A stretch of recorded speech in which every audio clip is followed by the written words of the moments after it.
Welcome back to The Local Show, a service of Gettys Federal Savings and Loan and Safe Harbor Wills and Trusts. The Local Show, featuring conversations with business owners, employees, and local business leaders about their successes, challenges, and reasons for doing business right here in Central New York. The Local Show, locally produced by Zoey Advertising. Now, here are your hosts, Tom and Steve. Here we go, jumping back into The Local Show with Tom and Steve. Two guys who had nothing better to do but talk on the radio, and we did it. So here we are. Is that what we do? Yeah, is that what we do? You know, we got. I saw Tom. I got a nice email from a listener last weekend. They said, "Hey, what they say? They were complimentary." Oh yeah, yeah. To you, to the show, not to me personally. It's to you. It's your show. No, they don't. I'm just a guy. You're Johnny, and I'm Ed. You know? Yeah, I guess. Yeah. Actually, you know what they said, Tom?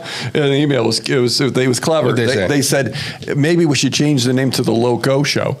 Like, Loco? Yes. And I thought that was amusing. Yes, very creative. So thank you. If anybody wants to reach out, not just to say we don't suck, but Steve and Zoey Advertising, to your point, Tom, that you mentioned is, hey, we can help you with all kinds of stuff.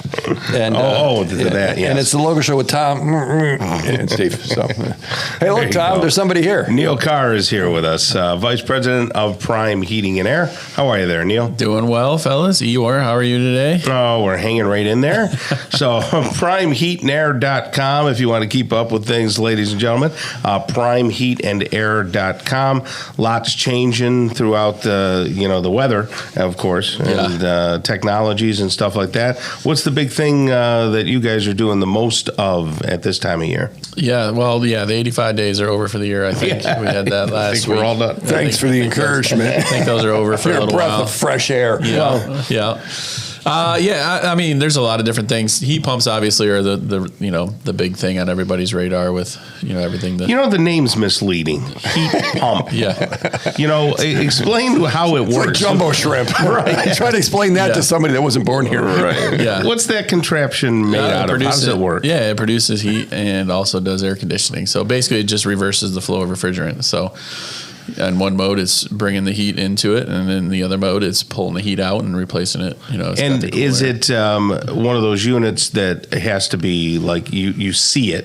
Like, your mechanicals currently, if you have a forced air, it's down in the basement over in the corner. Right. But this is something that's seen in a room? Or? No, it's the same thing. Oh. Yeah. Well, it depends. Depends on what kind of system you have. So there's ductless mini splits, which are, the indoor unit, will hang on the wall, and you'll see that in the different spaces. You see them, if you're out to eat or wherever, you'll see them, or people have them in their homes. Mm-hmm. A whole house heat pump you won't see it. It's in one of those in the basement. And then the units outside, like your AC condenser is outside, the heat pump's outside. Mm-hmm. So you won't notice it as much. But they both do the same thing. Are they more expensive than 90%? Equipment costs are a little more, not as outrageous as people think. Mm-hmm. So we always, as people are kind of replacing their straight AC systems, we always bring up the option of the whole house heat pump. Right. Yeah. And do you do hot water tanks as well? Is that part of HVAC? Yeah, we will do, we'll do tank replacements depending on the area where they live, that kind of thing. And then we'll also do tankless, water heaters as well. Okay. Because invariably you always hear in the dead of winter, somebody's hot water tank goes. Yeah. And they don't wind down, do they? No. They just go. They're just like, go. Today's the day. Boom. You're like, what's going on? And that's the way it works, right? Yeah. Typically. Yep. They're either working or they're not. So there's not a lot of signs. So really, if you have something that's 20 years old or 18 years old. The one sign you can look for if, when you're down in the basement the next time, just look around the base of the hot water tank. Mm-hmm. If you start to see rust or paint bubbling, these rust spots around the base, that's typically where they're going to go if they go. Yeah. At least when they go and they leak, that's typically where it's going to be around the bottom. I'm hearing mine pinging and tinging. So you hear the ping. Yeah. Yeah. I'm like, what Those is are very going nice. on? Those are very interesting sound accurate, effects. actually. So to Tom's sound effect, greatest hits. What is that? What's going on with this? I think it's just heating and cooling of water expansion. Oh, okay, so it doesn't mean it's ready to blow I up. don't Give think him so. something to worry about. Tell him. No, it is. Steve, he has got enough to worry about. Just tell him that. Mine's 20 years old. He's waking up and he's worried. So let's not add It's anything. just a matter of minutes or days. Yeah. When that thing's going to be a rocket ship. It's going to explode. It's going to go right through the kitchen that he just finished. He's already ruin everything. His mind's already there, so I don't want to add on. I don't want to add on.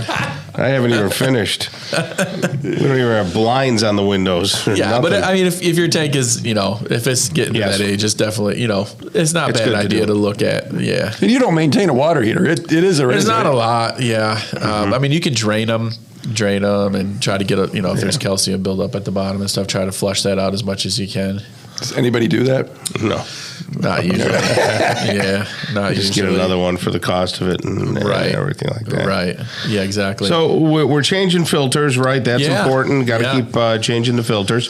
How do people get a hold of you, and how responsive are you as a company during these cold months? Because it seems like it's one of those things where people wait a little long, don't they? And then they say, geez, I got a problem. Yeah, well, yeah, definitely. In the cold season, that's what it is. Emergency calls. Oh, my heat's not on.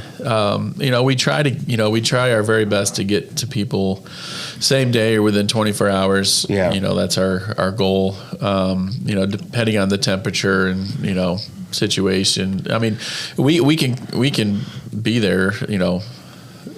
Same day for sure if people want to pay the overtime rates.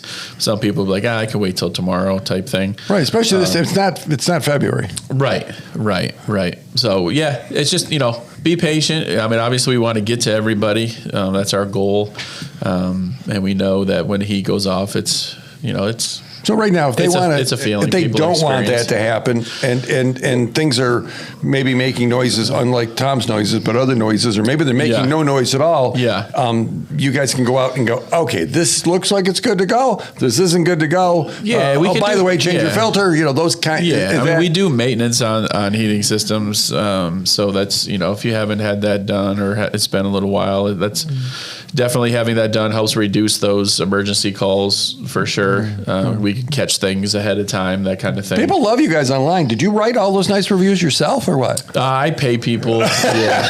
Yes, they love your brother, right? And stuff. So they could call, is it the 802-4287? That's the one. That's the best number. Yep. And then someone's answering that. Or we'll get back to you. That's our, if you call that number day or night, you'll get. So if you got it, you want to get it checked, you want to get it peeked at, you want to just make sure 802-4287. Yep. And you are primeheatandair.com, and they can figure it out. They can have a conversation. And it's nice if it's not in a hurry. Yeah.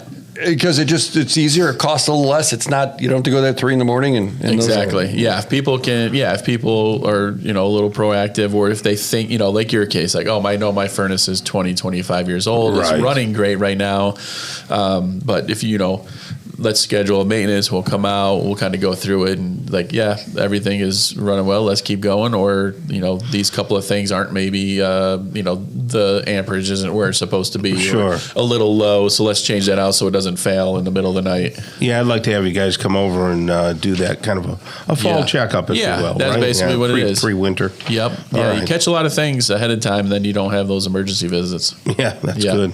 All right, Neal Carr right there. He's the vice president of Prime Heating and Air, and he works alongside his brothers. PrimeHeatAndAir.com, 802-4287. Thank you so much. Yeah, thanks, guys. Good to talk to you again. Kicking off hour number 2 of the local show, we're going to have a conversation with Kim Vassinelli. She's the sales director at Park Rose Estates. Sheila Ostrom will stop by, owner of Senior Home Care and Alzheimer's Solutions. Anthony Napa, the owner of Saving Face Barbershop. And Josh Lang, pastor at Redeemer Church here in Syracuse. Stick around. Hour number 2 of the local show starts really soon.